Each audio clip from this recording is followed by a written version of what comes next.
Magandang umaga po mga kalingap, mga ate, mga kuya. Yan, nandito po tayo ngayon sa lugar ng Tuwaka, dito po sa Barangay San Pascual. Tayo po ngayon ay pupunta kay Nanay Aurora. Yan, shout out po kay Ma'am Arlene O'Neill. Yan, sa pagbigay po ng tulong kay Lola Aurora. So, dito po yung daan. Tatawid po tayo ng ilog. Yan, tara, samahan niyo ako. So ayan po mga kalingap, ito po yung daan papunta sa kanila. Medyo alalay lang tayo kasi malumot yung daanan na yan, no? Kita nyo. Tapos yun po yung yun yung bridge, hanging bridge. Yan, pupunta po tayo dun. Ay, kailangan po dahan-dahan lang. So yan mga kalingap, ito na po, no? Yung nasa hanging bridge na po tayo. Tutulay po tayo dito sa hanging bridge. Ay. Ayan. Kailangan lang po ay dahan-dahan dahil makakatakot po ito ay. Ayan. Ayan, medyo masama po yung panahon. Oh? Medyo masama yung panahon. Ayan po. Tatawid po tayo dito mga kalingap. Grabe po. Handahan lang tayo. Grabe, nakakapangatog. Dito po papunta kay Lola Aurora. Ayan. So, makita niyo po. Ito, medyo mataas po ito ba? Ayan. So, dahan-dahan lang po tayo. Ayan. Uy, Ginoo ko. Ayan po mga kalingap, no? Medyo nakakalula, oh. Medyo mataas po ito. Ayan, mataas. Ayan, oh. Ayan, dahan-dahan lang po. Makakarating din tayo. Ayan.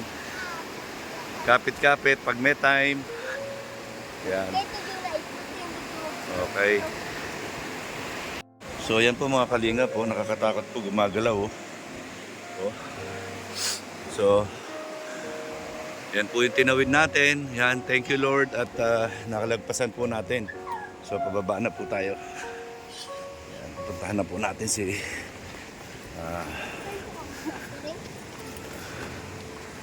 Lola. Saan ba yung daan dito? Yan. Yan, dito po tayo. Yan, hatid po natin ang magandang balita kay Lola Aurora. Yan, shout out po kay Ma'am Arlene O'Neill. Yan, mega loud shout out po. Salamat po sa pagbigay ng tulong po kay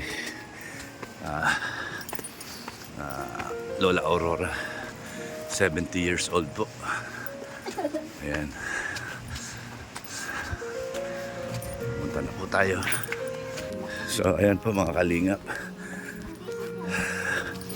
Ayan, papunta na po tayo. So, ayun po yung bahay ni Lola Aurora. So, ayan.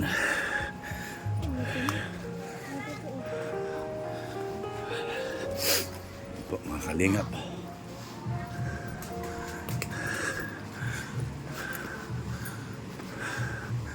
Magandang umaga po. Ayan po si Lola Aurora. Ayan. So, ayan po, napakain po siya ng mga alaga niya. Ayan po yung kanyang cute na aso. Ayan, dahil pong pato. Ayan. So, ito po pala yung bahay niya. Ayan po, tagpi-tagpi. Ayan. Grabe po. Sa baba po nito, yung banda roon yan. Ilog na po yan. Kamusta po? Ayan. Ay! Papakain kayo ng manok? Pato. Pato? Ano yung mga sapal? Sapal na may sari-sari, may feed, may kamuting kahoy, hini ko doon, saan ako hini. Yan, pwede po tayo pumasok. Yan. So ayan po mga kalinga, papasok na po tayo ulit. Kagaya ng inasahan natin, maputik po talaga dahil nag-uulan. Ayan, kung makita niyo po. Ayan. Ay. Okay. Yan, magandang umaga po. Yan, nakita niyo yung pagkain ng manok. Kain ng manok. Kasama niya dito sa higaan niya. O yan, mga manok, nakita niyo po. Yan, ayan, oh. May naglilimlim doon. Ayan, oh. At tapos meron din naglilimlim po dito. Pandak ito, pandak. Yan. Maliit lang siya. Yan, ito po yung kanyang tahanan ni Nanay Aurora. Ayan, oh. Kita niyo po. Yan. Yan po yung paligid. Ayan. So yun, may ginagawa po siyang doormat. Ayun. Ayan. Ano na nga yung ano ko, hindi kasi ng gunting ko ay. Asang gunting? So kailangan niya medyo malaking gunting. Yung matibay-tibay na gunting. So may tanong po ako, meron po ba kayong kuryente dito? Pinapayagan naman kayo? Ano po ba yung makina na portable na sinasabi ninyo? Yun po ba yung... hindi, ano po, yung di kuryente? Pwede din yung... Marunong po kayong gumamit ng di kuryente? Yung manual? Yun, kahit anong ano. Pwede yung kahit walang kuryente, pwede yun. Oo. Padyak. Di padjak, oo. Makakatahi po ba ng basahan yon? Oo, mga naghihintay nga yan, mga anong yan. Yan po, so ang dami niyang naka-stock po ng mga pwedeng gawing basahan. So, ano po yung mas gusto nyo? Yung di kuryente o yung manual? Kahit ano na lang po, sir. Kahit basta pwede kong mapag-ano. Hindi, kung kuryente, paano yan? Hindi ba kayo pinagbabayad ng kuryente? Magkano ang bayad nyo? Minsan 150, isang ano. Paano yan kung magkaroon kayo ng di kuryente na makina? Hindi naman natama. Hindi naman siya ganun kalakas. Hindi naman din lagi niyong ginagamit, hindi naman madalas. Bagay ito, hapon-hapon ko lang po, yun lang kung gagawin. Maggawa ng ano. Oo, so pero kayong kuryente, ito yung source ng kuryente niya po. Kikiano lang ako. Hindi naman lang naman ako punta doon kasi walang ano. Opo. So, ayan po kasi si Ma'am Arlene O'Neill po ay Sorry sir, wala, kahit upuan, wala kasi ako. okay lang po. Yan. Si Ma'am Arlene O'Neill po ay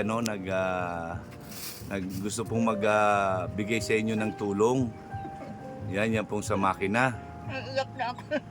Totoo po, yan gusto niya pong gusto niya na pong hindi. Kaya po ako nandito ngayon dahil nga sabi niya kung pwedeng alamin ko kung meron kayong kuryente dito. Meron naman pala source of electricity at nagbabayad lang kayo monthly ng kung magkano yung binabayad ninyo. So nakita niya po yung sitwasyon ninyo. So kaya po agad-agad siyang nakipag-ugnayan po sa akin at para magbigay po ng kaya niyang itulong para sa inyo. Salamat po, Ma'am Arlene. Salamat po. Ayan. Kaya po nagtanong ako dito sa inyo kung ano po yung mas preferred nyo, kung yung di kuryente o yung manual. Kahit ano po, kaya ko yan. Kahit ano po. Yan, para meron lang pang araw-araw na paninda. Oo, may pambili kayo ng pagkain sa araw-araw, no po? Opo. So, yan po, pasalamat po tayo kay Ma'am Arlene O'Neill. Maraming salamat po, Ma'am Arlene. Arlene. Ma'am Arlene. O'Neill. O'Neill. Ayan Para po. sa yung tulong yung may tutulong sa akin. Sana'y gabayan ka palagi ng Panginoon sa iyong kabutihan. Na masayang-masaya ako at na mabibigyan mo ako ng tulong. Salamat po. Yan po kasi nga po, yan hindi niyo po hiningi ang pagpapaayos itong bahay ninyo bagkus mas inunan niyo pa po kung paano po kayo makakakuha ng pang-araw-araw ninyo. Hindi po ba? So pagtatrabahuhan niyo pa rin po 'yon. Hindi po instant 'yon na meron kaagad. Kumbaga ba pagtatrabahuhan niyo po talaga. Diyan po ang isa sa hinangaan ko sa inyo. Yan talaga pong deserving niyo po talaga na matulungan. Yan. So, ayan po, naka-prepare po yung kanyang yung kanyang mga gagawing rag. Gagawa nga ako ito yung Yan. maliit, oh. Yung yung pot holder. Ganito na finished Yan. product ko na, oh. Yan. Ito po yung mga finished product. Ayan Ito sa po. maliit, Oo. ito sa malaki. Pot holder. Yan yung Meron rag mas po. malaki pa. Yan po yung mga gawa na ni Lola Aurora. Yan. Pagka po binenta niya, magkano po niya na ibebenta? Ito 30, 25 lang ganito. Alin po? Yung doormat. Yung Ito, pot holder, 5 piso, 4. ganun. 5 piso 4. Yan. Hindi naman sa araw-araw ay makakakuha ako kasi basta ang hirap ng paghanap ng So ilan na po yung nagawa nyo niyan? Ito pa lang, ang hirap din kasi magbunting, ano na yun, oh. Yung kamay ko, ano na. Kailangan po kasi mas malaki yung gunting. Sir. So, ayan po. Yan napapanood naman po ni Ma'am Arlene O'Neill. Yan. At sa mga gusto pa pong tumulong sa inyo, ay welcome po kayo. Yan, ugnayan lang po kayo sa aking Facebook. Yan, Ubus na para nga po kay yun Lola ako, Aurora. mga alaga ko, ubus na eh. Binibinta ko, wala talagang pang araw-araw. Ayun, may gawa pa kayo doon, no? Ayun, no? Ayan, no? Ito, isa pa. Ayan, no? Tatatong pa Pot ito. holder. Yan po yung gawa ni Lola Aurora. Ito po kasi pwedeng patungan sa lamesa, lalagyan ng kaldero sa Opo. lamesa, So, yan. ganyan. Pag Yan po. nalibig. Halagang magkano po yan? 5 piso yan. Piso, Tapos yung doormat, minsan 30, 25. 30, 25. Yung ganun malaki, 40, 30. Ito, yan, may mga nakaporma na po, ayan, no. Tapos, meron pang isa doon. Ayan. Maraming tela din yan, mahirap. Yan, yun nga, yung gunting, kailangan medyo mas malaki yung gunting po. Yan po yung pinagkakakitaan ni Lola Aurora. Yan, yan po, ang dami pang naka-pending sa kanya. Ayan. Sabi ko sa kanila, tisa itapon nyo, akin na lang para mapakinabangan, ma-recycle po yung mga nila, yung mga hindi na ginagamit na mga damit, mga cotton ganito. Yan ang inaano ko. Tapos nakakasayang naman po itapon yung mga ganito. Ito ang pwedeng gawin yung isang klaseng kasi hindi ito nabanat. Itong mga ito kasi dapat nabanat. Ito hindi nabanat at nakakasayang naman itapon. Kaya i-recycle yung isang klaseng pot holder na ipapalaman sa Oo, may palaman. Opo. Tapos ito, ito, mga lalagyanan nyo ng tubig? Paggabi kasi, minsan uuwaw ako, di ako nakakatulog kasi minsan inom ako ng inom dahil sa kay isip. Hindi nakakatulog kay isip. Yan po Pupuan ng pang-araw-araw. Yan po, blessing na po ang dating ni Ma'am Arlene O'Neill po. Salamat po talaga, Ma'am Arlene. Maraming salamat po sa iyo, sa tulong mo, sa may tulong mo sa akin. Hindi ko malilimutan yung pag-aano kong malaking utang na loob sa iyo. Salamat po, Ma'am Arlene. Grabe Salamat talaga. Grabe po si Lola Aurora talaga. O, tignan nyo, katabi niya po dito sa higaan niya, yung naglilimlim na manok. Yan. Ito pa po. Ayun. Yan, no? Kakaawa naman kasi pag maulan, ayaw ko yan kakaawa, may buhay din sila eh. Naaawa siya kasi may buhay din. Yan, grabe talaga pagmamahal ni Lola Aurora. Ayan po, ang daming itlog, oh. Ayan, pandak yan. Ang daming itlog. Ayan po, oh. Meron pa doon isa naglilimlim. Ay, grabe. Pag naano to, kung naman kasi isa pa to sa pinag-aanong ko, pag pwede nang ibinta, ibinta ko. Wala naman kasi sa akin. Ay, kawawa naman yan, mangingitlog pa yan. Hindi ko ibinta yung Inahin. inahin. So, yan po, madami pa. Yan, oh. Grabe. So, Hindi pa na, ayun pang may isa pa. yan po, Lola Aurora. So, yan po, inalam ko kung meron kayong kuryente. So, okay naman po kayo doon sa portable na sewing machine, ano po? Okay lang po kahit basta galing sa mababait na tao. Yeah. Talagang sana talaga ang Diyos talaga ay talaga Ang Diyos po ay buhay. buhay at talagang alam niya yung mga nangangailangan talaga at binibigay niya yung mga taong may gininto ang puso sa mga taong nangangailangan na gaya ko. Siyempre. Tama po, yan. Nakita niyo po, may ngiti na po sa mukha ni Lola Aurora. Ayan. Yan. Shout out po kay Ma'am Arlene O'Neill. Yan, Ma'am Arlene O'Neill. Maraming salamat po, ma'am. Talagang napakabuti nyo. Sana marami pa kayong matulungan na gaya ko na nangangailangan talaga ng tulong. Talaga po. Salamat po sa inyo. Ay, hindi pa po yan. Meron pa po. Salamat po. So yun po Lola Aurora, yan hindi lang po yun. Inatid ko lang po sa inyo ang balita na meron pong tumugon doon sa panawagan natin para doon sa portable na sewing machine po. Talaga po. Yan. Maraming salamat po. Talagang masaya ako ngayong araw talaga. At bukod pa po doon, yan pinabibigay po ni Ate Arlene O'Neill, no po? Pinabibigay niya. Yan po oh. Isa. Yan, dalawa. Yan po, dalawa. Yan, galing po yan kay Ma'am Arlene O'Neill. Maraming salamat po, Ma'am Arlene. Talaga sugo ka ng Panginoon. Ikaw po ang ginamit ng Panginoon para mabigyan ako ng hindi ko na makapagsalita. Talaga mabait po ang Diyos. Mabait po talaga ang Panginoon. Panginoon, mabait po talaga ang Panginoon. Ma'am Arlene, salamat po. Talaga. Hindi ako makapagsalita.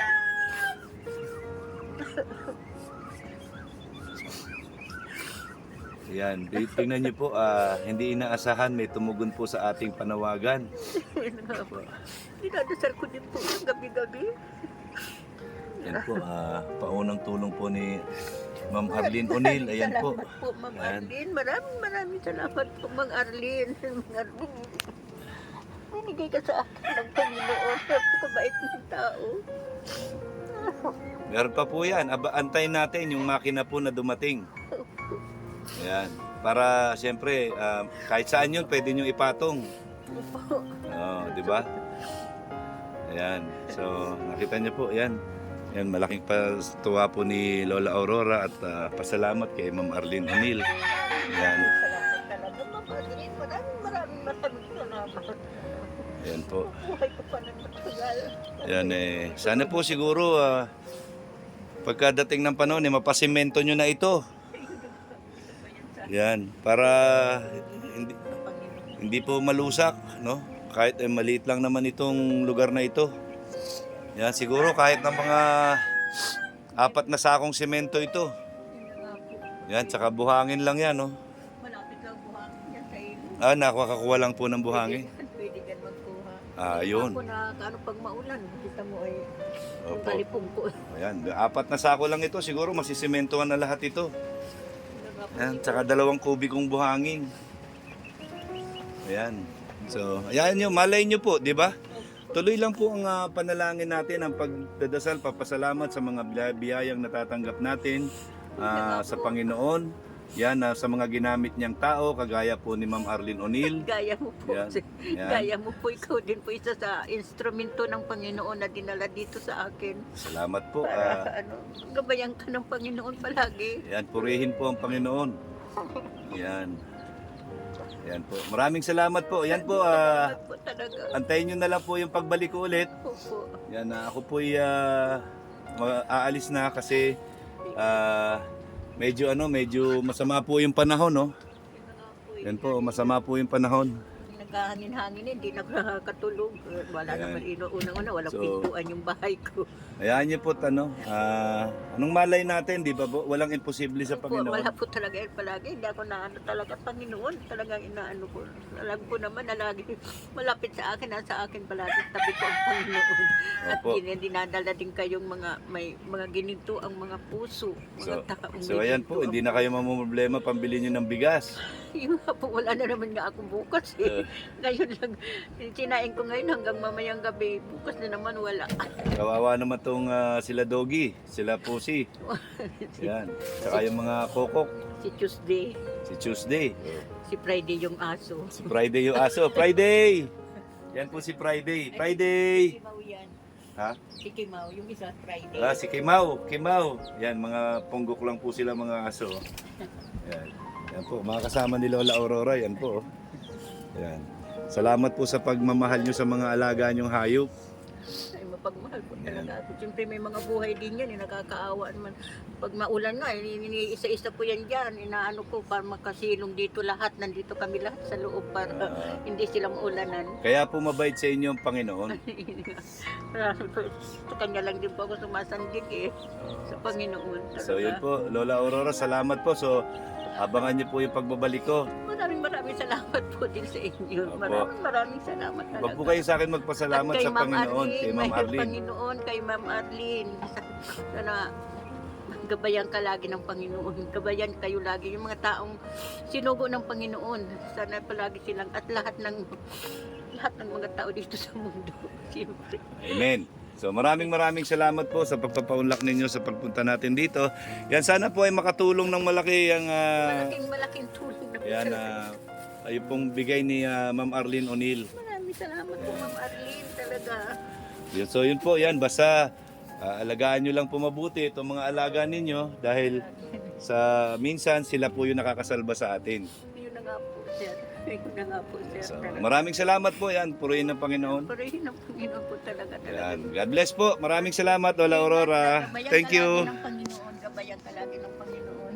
Okay, salamat po. Salamat. Maraming salamat po. Talaga. Yan po mga kalingap, yan na napuntahan na po natin si Lola Aurora. Yan, masayang-masaya po siya sa hatid nating magandang balita. No, sana po yan na marami pa pong tumulong yan sa ating mga beneficiary na tinutulungan, yung mga scout natin sa pagsa-charity. Yan, nakita nyo naman po ang sitwasyon niya. Yan, yung loob ng bahay, talaga naman po, sabi ko nga, mas maganda pa po ang kulungan ng baboy kasi nakasemento.